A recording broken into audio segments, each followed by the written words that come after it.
Okay.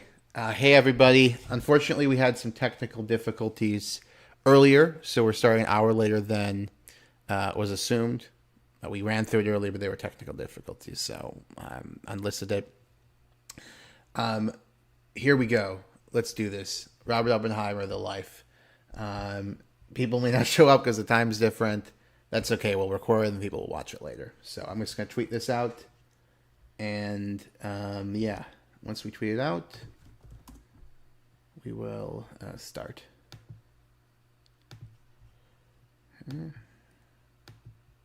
Time's different. Okay.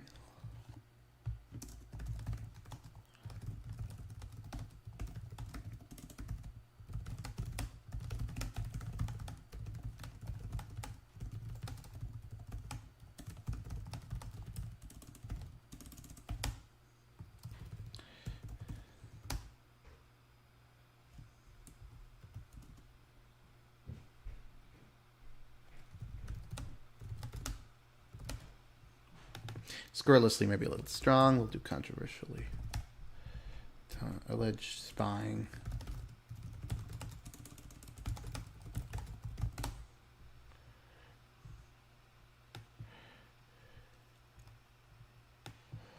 Okay, I'm going to just get going. Okay. All right. So here's our man, J. Robert Oppenheimer.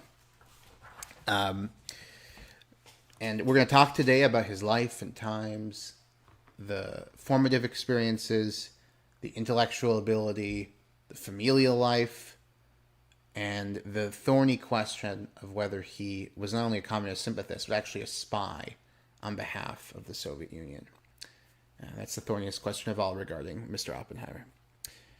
The discussion will be in three parts, blocked into three parts. First, I'm going to talk about Oppenheimer's childhood, formative years, so forth.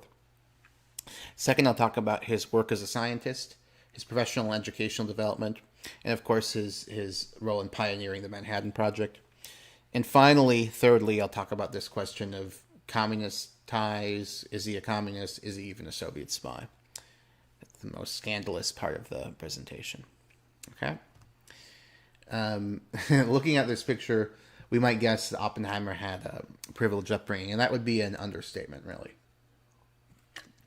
His parents were both wealthy and open-handed with their affection and their money.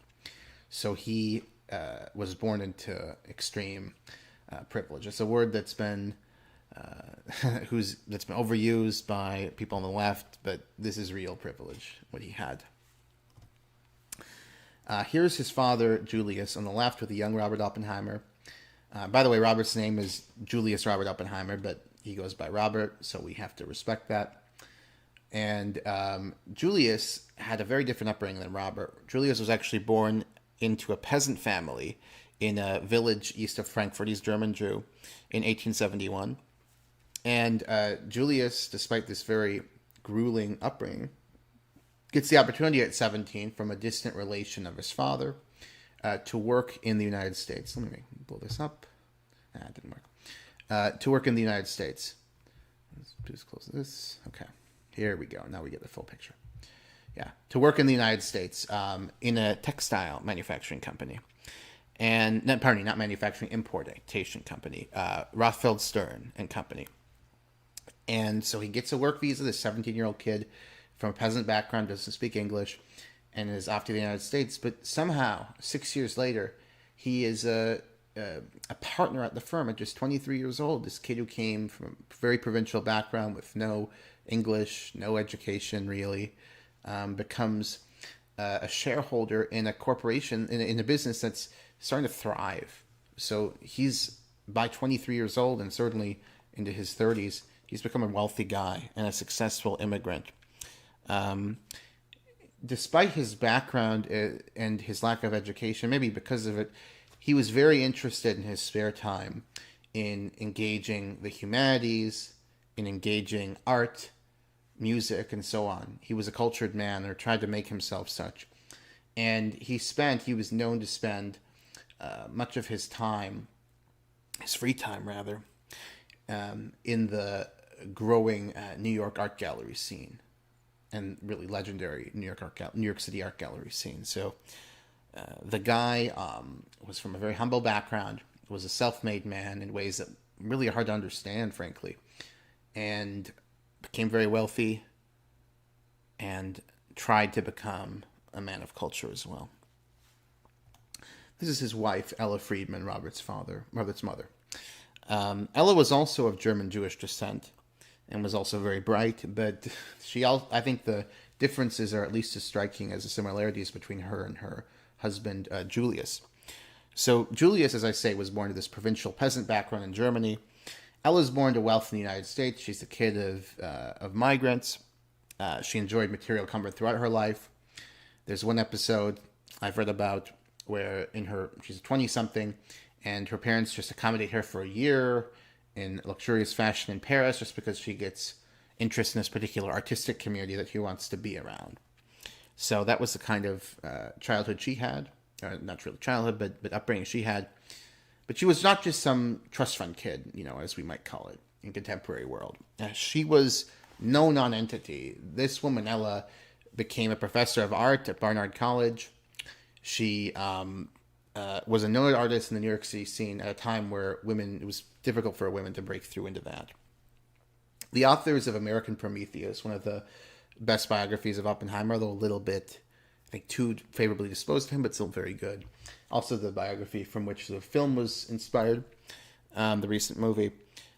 They speculate that the two met because of Julius's interest in art. And this seems like a very plausible speculation. He was the haunt of the New York City art galleries, and she was herself an artist. So it makes sense. Maybe that's how they met. And we have letters from them. We have the testimony of Robert and his brother. He had one sibling, his brother, a little brother named Frank. But they were very much in love and had a passionate courtship and a very loving, respectful marriage. Here's Ella, by the way, with very young Robert. So Robert, his parents, as I say, were very willing to help him financially, weren't at all parsimonious in the affection they showed him. And, as he grew up in great luxury. When he was born 22 April 1904, the couple was living in a luxurious apartment overlooking the Hudson River and were worth tens of millions of dollars, adjusted for inflation. Their net worth would go down during the Great Depression. They weren't as affected by it as decimated some, but they were affected by it nonetheless. But when Robert's born, he's born into extraordinary opulence, really. They had servants and butler and so on. Both Ella and Julius were engaged parents, encouraged Robert to pursue his intellectual interests. They would even sometimes pressure him especially Ella, into pursuing something that they thought was necessary for a cultured young man, such as piano. They also believed they had a genius in their hands, quite rightly, and they wanted to exploit this situation. There's one anecdote that's quite remarkable, but is well supported, where Robert at age 12 had become obsessed with collecting rocks and had, through letters and correspondence, has been invited to give a lecture at a society of rock collectors in New York City, and they didn't know he was a 12-year-old and were shocked when he showed up. But, it was a remarkable episode. Robert had taken many transnational trips by 1912. Transnational trips. At the time his brother Frank was born. He was 8 years younger than him. And this was very rare. It's rare now, but for an 8-year-old to have taken any really trips from the United States to Europe, much less so many. And it was even rare at the time because of the lack of mainstream air travel. So this was a very privileged young man. Okay. Here's Robert and his brother. Okay. One other point about his childhood that is really important that you need to bear in mind is the role of what was called, and what is still called, the Ethical Culture Society in New York City. It was very important to Robert. This guy's the one who founded it. His name was Felix Adler. He was a German Jew, immigrant to the United States, a critic of Zionism, and also a critic of Judaism. He didn't like the exclusivist quality of religion. He was a secular humanist. That's the word you'd use to describe him today, and I don't think it's anachronistic to call him that back then. The Ethical Culture Society met regularly on Sundays especially, which was a kind of message of secularism, because Sunday, of course, is for Mass. And Ella and Julius conscientiously attended these meetings. And they were imbibed with this message, kind of left-wing, social justice, not like woke social justice, but against real racial discrimination, against brutally long hours and for factory labor, against child labor, against war, this kind of thing, and for kind of a more multicultural, inclusive vision of society. So they also established a school, the Ethical Cultural Society did. Here you can see it today, actually. And it was a school where young people were educated in these kind of values, and also received a very broad liberal education. It was a very leftist milieu. However, it wasn't. You wouldn't call it communist. So, like, Marx was assigned an Ethical Culture Society school, but so was Freud, who was condemned at this time by communist intellectuals. So was Schopenhauer, for that matter, and Kant, and Darwin, and so forth. So it wasn't a communist school, though there were communist sympathists there. Most of them were certainly not communists.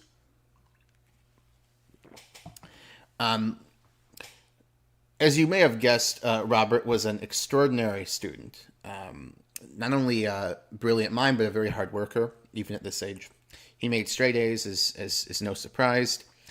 And he was passionate about a range of subjects. His chief loves were chemistry and physics, but he also loved the fine arts. He loved literature. He became an amateur poet. I've read some of his poems, in point of fact. So he imbibed the ethic, the kind of educational ethic of his parents and his school. He was no Philistine or narrow, provincial, only empirically minded scientist.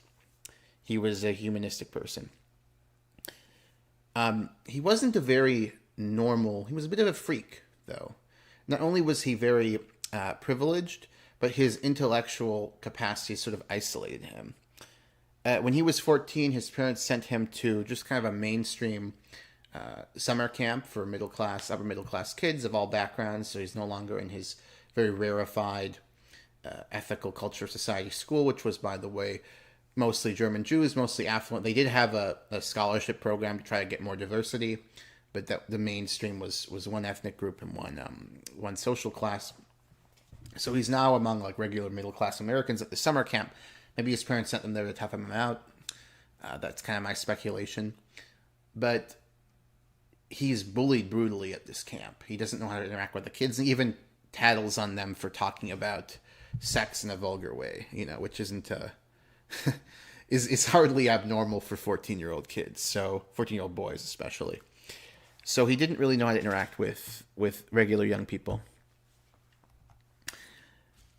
Robert was, to nobody's surprise, accepted upon his application to Harvard in 1921, and he graduated from the Ethical Cultural Society School the same year. His parents took him to Europe to celebrate, but he became very ill when he returned with dysentery. And he spent the next year recovering rather than enrolling at Harvard. He was sent by his parents to New Mexico, and in New Mexico, he developed a real passion for the landscape, for the environment. He called New Mexico the second passion of his life after physics, and eerily enough, those two passions would converge in the Manhattan Project later on. Okay? All right. We're going to start part 2 now. So the first part was about his childhood, formative years, and so on. Now we're going to talk about his education, university education, professional development, and so on. So here's Oppenheimer. This is his Harvard graduation picture, actually. He was an outstanding student there. He initially majored in chemistry, but he managed to sneak his way into physics graduate classes. Somehow he lied about his level of independent study, but it didn't matter because he still was top of his class, even though he didn't have the requisite background. So just a total academic star in chemistry and then physics. He finds that physics is his chief passion, although, again, this is not a one-track mind. He's very interested in the humanities and languages. He learned Sanskrit, I believe, independently. And he's flourishing at Harvard. He's not a very, interestingly, he's not a very ethnically conscious person, even though anti-Semitism is a factor at the time. The quota system is in play for Jews. He's still admitted because he's very smart, but there is like a systematic discrimination against Jewish applicants.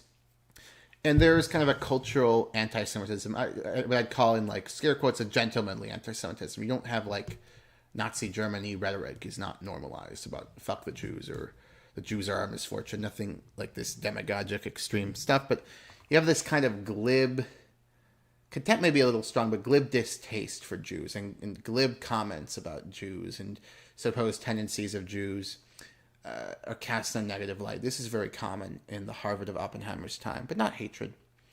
That would be too strong, I think.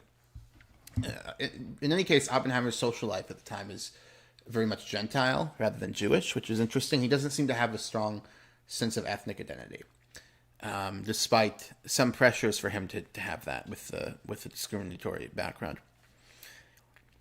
So he kills at Harvard. He graduates summa cum laude, and he goes to Cambridge afterwards for graduate work, right? It seems like a logical progression, Harvard and Cambridge. But it was at Cambridge where he really experiences his first and only intellectual defeat. He is enrolled in the program in experimental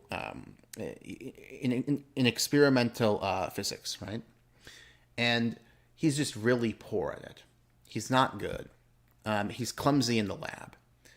And he'll later find that his real talent lies in theoretical physics. I think he probably knew this already, but he may not have known that he didn't have the same capacity for experimental physics as he did for theoretical. He wasn't that bad, but he was still, because of ego and expectations, he had, frankly, a nervous breakdown at the time.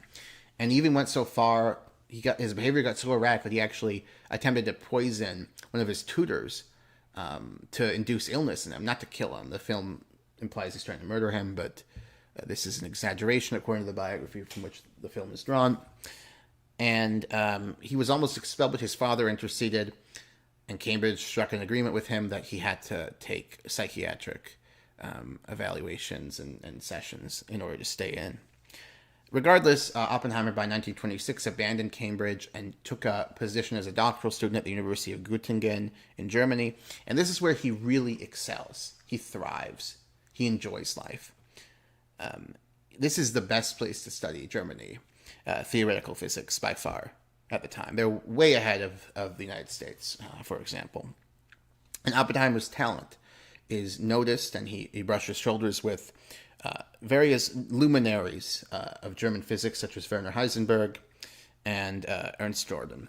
And ironically, Heisenberg, of course, is a pioneer of the German nuclear program during the war. Here's Jordan. Jordan, by the way, joins the Nazi Party in 1933 and is an advocate of quantum theory against the kind of Deutsche Physik school of Nazis. Like, he doesn't believe in Jewish physics or these weird concepts that really hurt the Nazis. I'll talk more about Jordan next week, or maybe 2 weeks from now, when I do the stream on the German nuclear program. But he's an interesting figure because he sort of pushes back against this almost normative, but not quite, rejection of quantum theory within the Nazi Party. And people that listened to him, Germany had a big lead when the Nazis came to power in atomic research. They may have gotten the bomb first if they had listened to people like him more. Okay. Oppenheimer completes his doctorate in 1927. He's just 23 years old. He also writes several papers his time at University of Göttingen. He is just a complete academic star. His social life flourishes. He makes a lot of friends in Germany. He has a relationship, not too long-term or serious, but he has a relationship, a flirtation, let's say, or maybe a little more, with a young woman, Riefenstahl. I don't know if she's related to Leni Riefenstahl, the director of the Nazi propaganda film Triumph of the Will. That would be interesting. By the way, his future wife, her mother was at one point engaged to Wilhelm Keitel. So that's a Nazi, a kind of Nazi connection to the Oppenheimers. When he gets back to the United States in 1929, after doing some fellowships overseas and elsewhere, and in the United States too, but he takes a full-time position at Berkeley and at Caltech in 1929 as a professor. At first, and I like this picture because he looks a little timid. At first, Oppenheimer is just a very poor lecturer. He just is totally lacking in charisma and presence. And no one wants to enroll in his courses, and he's very pedantic and jumbled. He's not a clear speaker at all. But he develops into a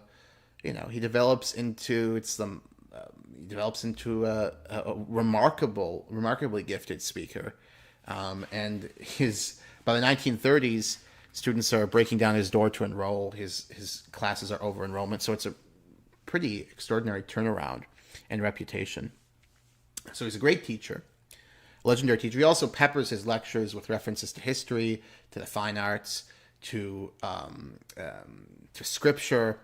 He tries to, not just inspire, not just educate, but inspire the students. He has this humanistic quality that he takes through his life. I don't mean humanistic as some moral compliment. I mean that as an interest in the humanities, right? So he also makes important contributions scientifically. He plays a seminal role in the discovery of the positron, or the anti-electron. He works with physicist Wendell Furry, kind of funny name now, but important physicist in his own time on this. And positrons have many important applications, including PET scans, which are a major diagnostic tool today. So it's a big discovery. He also worked with a doctoral student, actually a woman, interestingly, to discover what became known as the Oppenheimer-Phillips process, in which a nuclear reaction can take place at lower energies than scientists previously believed. So he's engaged in nuclear research at a high level before his engagement with the Manhattan Project. So he had a couple important women in his life. He was a womanizer generally. He had a lot of lovers, but there were two women who played an important role in his life. The first is pictured here. Jean Tatlock was a young woman, a graduate student in psychology, and a communist, registered communist, who was very strong-willed and tough and independent, really. I mean, not in the the sense we might use those terms in a more trivial way today, but it's interesting. It takes, I think, real strength of character to, at this time, for a young woman, very few women even at university, to be like a dedicated political activist. So we're not talking about some blue-haired person today. So she was depressive. She was erratic. She was brilliant. She was dogmatic. And they had a very passionate but troubled love affair, which probably extended into Oppenheimer's marriage. As I say, he was a womanizer. This is a woman he married, Kitty. She was of German descent. By the way, neither of these people were Jewish. He didn't have some deep need to, I don't know, I'm not going to get into rubbish alt-right stuff, but this is the one whose mother was engaged to Wilhelm Keitel. And she also, though, interestingly, she was a difficult person. She could be very unkind. She wasn't a very good wife or mother, frankly, or diligent. She wasn't diligent, even though Robert was supporting her. She wasn't diligent as a homemaker or as a mother. And she, though, also, like Jean, she wasn't a registered communist, but she was a sympathist. And her ex-husband actually had been killed in the Spanish Civil War. So she had connections to the international left-wing movement. So the guy had a lot of communist or fellow traveler correspondence and, or you wouldn't say correspondence for spouses, but people in his life just generally across the board. I mean, it was a very leftist milieu with people, with plenty of communists as well, outright communists. So Okay. In 1942, Robert is. We're going to talk, by the way, at the very end about the question about whether he was a communist agent, like literally a spy for the Soviet Union, because there is some evidence of this. Though I'm not convinced. I don't regard it as frivolous the way some people do. Okay. So in 1942, let's talk again about who this guy is, right? When he's at the time he's recruited for the Manhattan Project. Highly privileged background. He's still living off of his parents in the form of a trust fund. His father died in 1937, as opposed to his more modest, more upper middle class professor's salary. Very privileged background. Left wing milieu he's lived in from the beginning of his life. A physicist of the first order and a contributor to theoretical physics. Hasn't received the Nobel Prize, but has been nominated and is regarded highly by scientists across the world. This is the man, and frankly, a narcissist too, an oddball, right? He couldn't fit in at summer camp, and he still really didn't quite fit in with the human herd, right? Even at this time, he'd become a great lecturer. He'd overcome his kind of aloofness to become a great lecturer and a charismatic figure, but he still was a bit odd. It was a hard nut to crack, as they say. Well, here's the man. This is the man who was recruited in 1942 by the United States to lead the Manhattan Project. He's recruited by Leslie Groves, an Army Corps of Engineers officer who was also famous for his role in constructing the Pentagon building. And he was recruited because of his reputation among scientists, because of his ambition, his magnetism, and his ties to leftist groups and communists were overlooked by Groves. Oppenheimer assembled a team of brilliant physicists from around the world to work with him, including Kenneth Bainbridge, pictured here, and Klaus Fuchs. And Klaus here is better known, and understandably so, for his role as a Soviet spy, which is confirmed, this isn't speculation, on the Manhattan Project than he is for his physics, despite his importance as a physicist as well. Oppenheimer also ordered the construction of the Los Alamos, in the course of his work for the Manhattan Project, he ordered the construction of the Los Alamos Laboratory in New Mexico. Let me pull it up here. Here they are. It's opened in early 1943, and the Los Alamos Laboratory is where the Fat Man atomic bomb was developed. You may remember earlier I mentioned that Oppenheimer said his two greatest passions, he was a passionate man, but his two greatest passions were physics and New Mexico.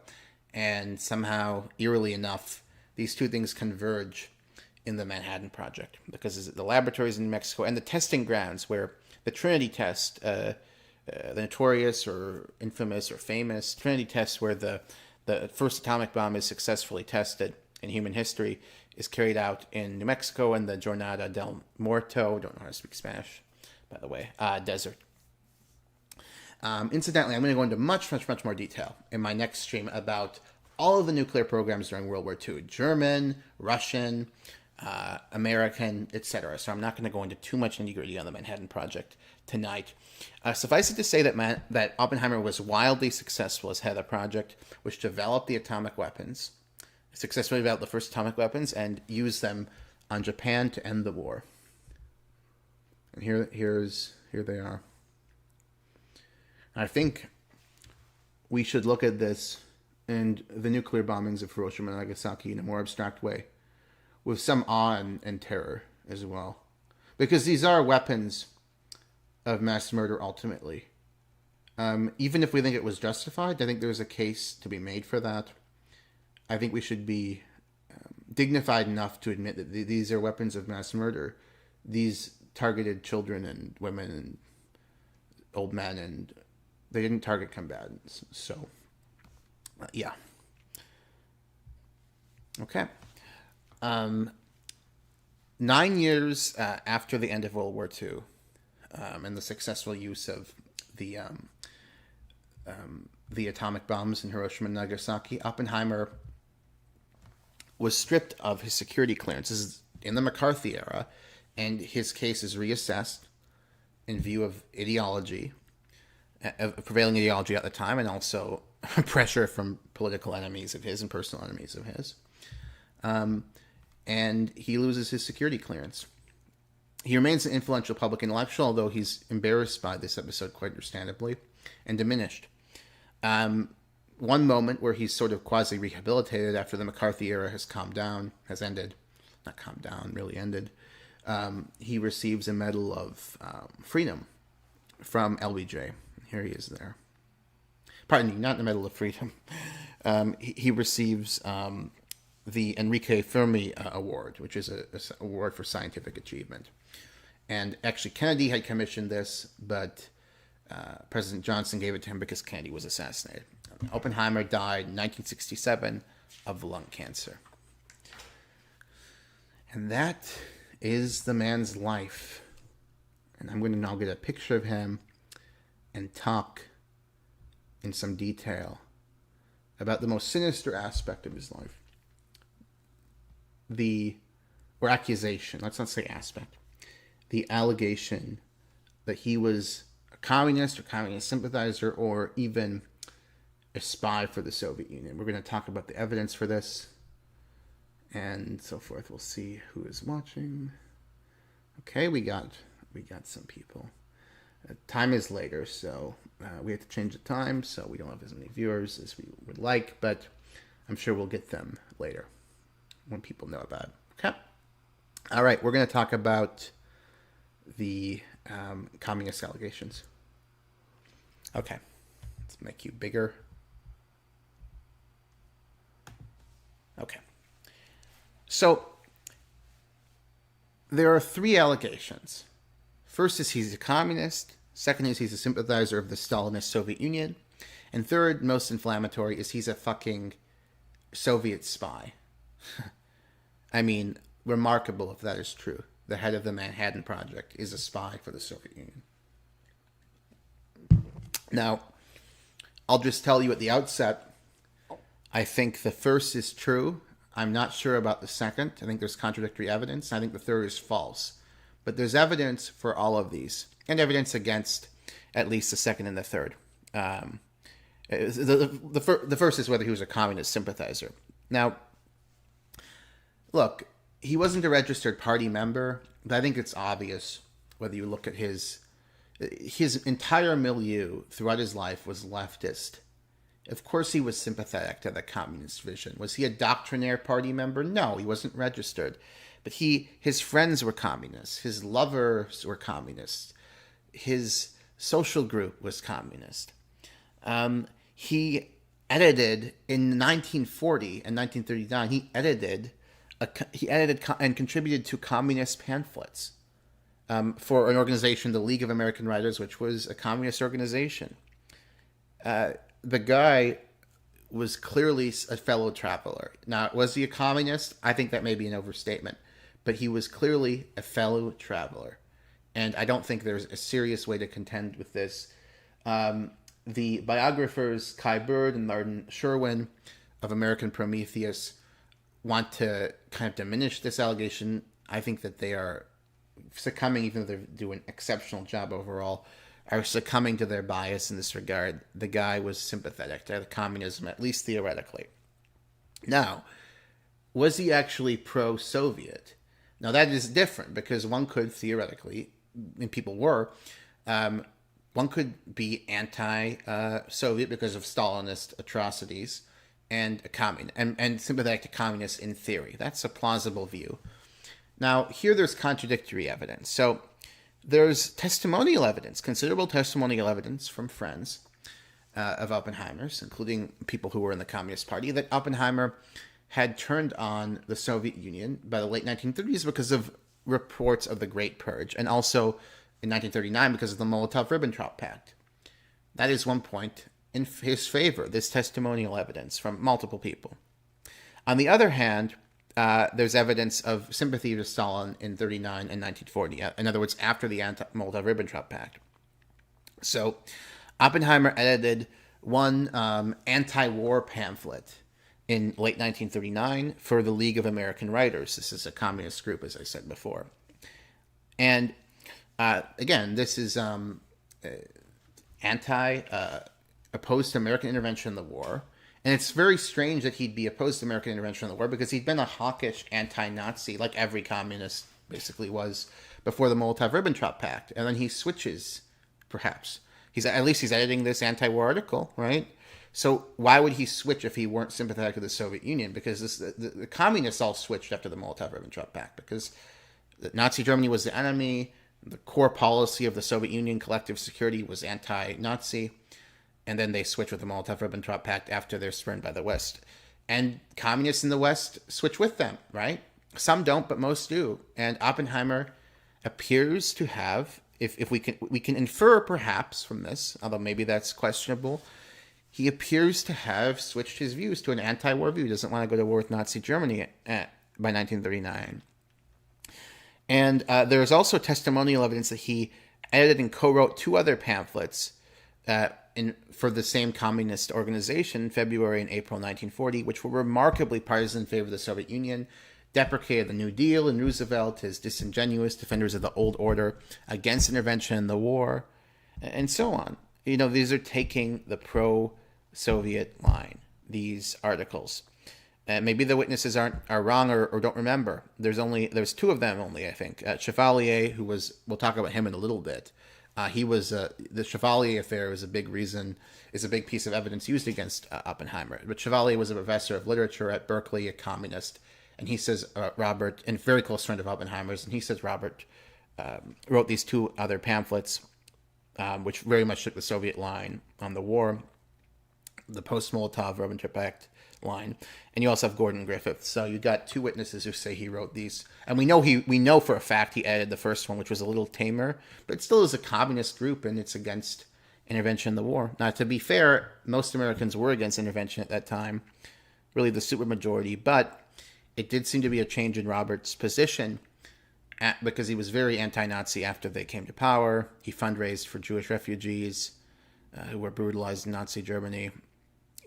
So yeah, there's some. I think that's an open question whether he was a Soviet sympathist. There's evidence that goes both ways, and I don't think definitive evidence either way. But because we're relying on testimony that he edited 2 of these pamphlets, that he edited and wrote 2 of these pamphlets. But the first one we know he did, although that one was less clearly pro-Soviet, even though it was written for a communist journal. Okay, so now let's talk about the most. So at least I came to the conclusion on the first one definitely was a sympathizer, communist sympathizer. The second one, Soviet sympathizer, I don't know. I just have to say that because there's evidence that goes both ways. There's testimonial evidence that he was anti-Soviet because of the Great Purge. And then there's he edited this journal that is clearly taking the Soviet line. But, 2 of the articles, the clearest offenders, we just have testimony for that he did it. We don't know that he did it. Okay. Then there's also let's talk now about the most inflammatory allegation that he was an actual Soviet spy. Okay, the first thing you have to mention in this regard is that the Manhattan Project was heavily compromised by Soviet espionage. There were at least 4 members of the project, 4, confirmed, who historians recognize passed information intentionally. We're not talking about, someone who was honey-trapped or whatever. Intentionally passed information on to Soviet agents. That I mentioned Klaus Fuchs, who was an eminent physicist. He passed the information to Soviets. Theodore Hall, a brilliant young physicist. He graduated Harvard at 18 in physics. Pretty amazing. He ended up working for the project and also served as a Soviet agent. And there was a couple guys who weren't physicists. One was a machinist, one was an engineer, David Greenglass and Oskar Saborer, I don't know how to pronounce his name, both confirmed Soviet spies. So we have other credible allegations. I'm not going to go into them because I don't have all the evidence at hand, but so this project was infiltrated by the Soviet Union.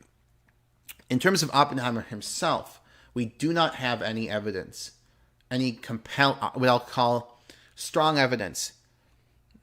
Let's say compelling evidence. We don't have any compelling evidence that he passed on any information to the Soviets, and we have strong evidence that he declined to do so. Now let's talk about the Chevalier affair. So Chevalier, Hakan, I don't know how to say that. Haakon Chevalier was a close friend of Oppenheimer's. He was a professor of literature at UC Berkeley and a committed communist. In early 1943, he dined with Oppenheimer and their wives, and he asked Oppenheimer. He told Oppenheimer that he knew a man, George Eltonton, who was in position to pass on technical details to the Soviet Union. So it's pretty obvious. You don't have to be too brilliant to read between the lines here. Oppenheimer's working for the Manhattan Project, and he's saying, you may want to consider that I know someone to whom we can pass on technical information. Again, Chevalier wasn't working for the Manhattan Project, but of course he knew his good friend Robert was in charge of it. And according to all witnesses, including Chevalier, Oppenheimer, and the wives, and then hearsay evidence, all testimonial evidence, including hearsay, Robert immediately and emphatically said, no, I'm not going to do this. What are you talking about? This is treason, etc. He was very brusque and rejected it. This was even the conclusion of the McCarthyite-era security hearing. However, Robert did not want to report Chevalier to the government, even though Chevalier had committed treason, essentially, by even asking this, right? I don't know. Maybe you could debate the legal semantics of it. I think I shouldn't conclude something like that. But what he was proposing definitely was treason, right? I don't know if proposing it would amount to treason, but certainly if they had carried out what he proposed, that's treason. Robert tried to protect his friend, though, rather than ratting him out or reporting him to the government, however you look at things. But later in the war, he was interrogated by a very anti-communist Colonel Boris Pash, who actually served in the White Army during the Russian Civil War. And Oppenheimer did reveal to him what Chevalier had asked. So I think the Chevalier affair actually speaks in favor of Oppenheimer because he said no. So he wanted to protect his friend. All right, that makes sense. I think a lot of people would do that, frankly. Especially given that his friend hadn't done anything yet. He was suggesting it, right? So, however, there is one piece of evidence against Oppenheimer that cannot be dismissed out of hand. This was uncovered published first in a 2002 book called Sacred Secrets. It's Soviet documentary evidence, namely a letter to Leventry Beria, from an unknown Soviet agent, which refers to Oppenheimer as somebody who's cooperating with the Soviet Union and passing on information to them. So this is the strongest evidence against Oppenheimer. The source of the information that the agent, who we don't really know who he is, we know his name, but we don't know anything about him, was a guy who was under investigation for being a double agent. So the authors of American Prometheus, this great biography of Oppenheimer's, it's kind of a little too sympathetic in my view, say, maybe he was just, this source was trying to save his life and prove that he had gotten good information on the Americans by infiltrating the Manhattan Project. I mean, that's speculation, though, right? So I'm not too convinced by that. What is good evidence that diminishes the credibility of this evidence is that there's other intelligence reports from the Soviets that contradict it. So there's a 1944 document, a memorandum, which describes Oppenheimer as a potential source. This is this is Soviet intelligence, right? They are describing Oppenheimer as a potential source, but they make clear that he hasn't cooperated with them yet. So that contradicts the previous report, right? Because the previous report said that he's been working with us since 1942. This one, 1944, says he's sympathetic to communism. Maybe he can help us, but it's clear that he hasn't helped us yet. So this contradicts the other one, and I think this document, if you look at the two together, and you look at the overall image of the man, a self-interested man, a bit of a narcissist. He could be a romantic, he could be ideological, but he wanted to be successful and loved, admired. I think that the evidence that he is a Soviet agent doesn't stand up. I don't think it's frivolous. So the authors of his biographies have very glibly dismissed this evidence American Prometheus, for example, they relegate this to a footnote. I don't think that's responsible. You have an authentic Soviet intelligence document saying he is giving us information. But given that you have one that directly contradicts that from also Soviet intelligence, maybe potential motive for the guy to lie about this, that's the source. I just don't think the evidence is clear enough that we can responsibly conclude this. And I think, in fact, it's more likely than not that he was not a spy for the reasons I mentioned. But I don't think the case is nearly as frivolous as his biographers have alleged. It's going to be the best evidence. There's best pieces of evidence for him are that he turned down Chevalier. He got offended and didn't like it. And then also that there's no, other than this one document, there's no evidence, no witness or anything that has alleged this. Also his personality, the fact that he wasn't a registered communist, he wasn't deeply ideological. And there is testimonial evidence, although, again, we have evidence the other side too, that he was anti-Soviet by the late 1930s. I don't think the case is there. And the investigation that the McCarthyite panel carried out didn't conclude this either. They didn't believe this. They thought he was sympathetic to communism, but they didn't think he was like a Soviet spy or anything like that. So it'll remain a mystery. I think it's probably not true, but your mileage may vary. So yeah, that's essentially the life and times of J. Robert Oppenheimer. On our next stream, I think I may do a very short middle stream, or maybe a video, but our next, reviewing the film, because I alluded to the film, but I didn't actually review it. I don't know, maybe I'll write a Substack. I may have to see it again, really, because it's been a while. I watched it like a month ago, but maybe a Substack or a Twitter space. I don't know, maybe nothing. But we're definitely going to do a stream on the nuclear programs of World War II. That is happening. So get ready for that. German, American, Soviet, all of them. So we're going to talk about the nuclear programs. It's going to be a good edition of the History Speaks YouTube channel. Sounded pretty marketing, like a marketing man there. Anyway, we didn't have any viewers tonight. First of all, because it's Friday night. Second of all, because we had to reschedule the thing because of technical problems. But thank you to those who tuned in. I'm sure many more of you will tune in later. Have a good weekend, guys. And we will talk soon on all of our things on Twitter, Discord. I may even do TikTok in the future. I'm not going to do any dances. The world doesn't need that, but this is a way of communicating to people. So take care, everybody. I hope my trip to Britain is successful. I'm leaving tomorrow. And I really like the community we've built, guys. So see you. Bye-bye.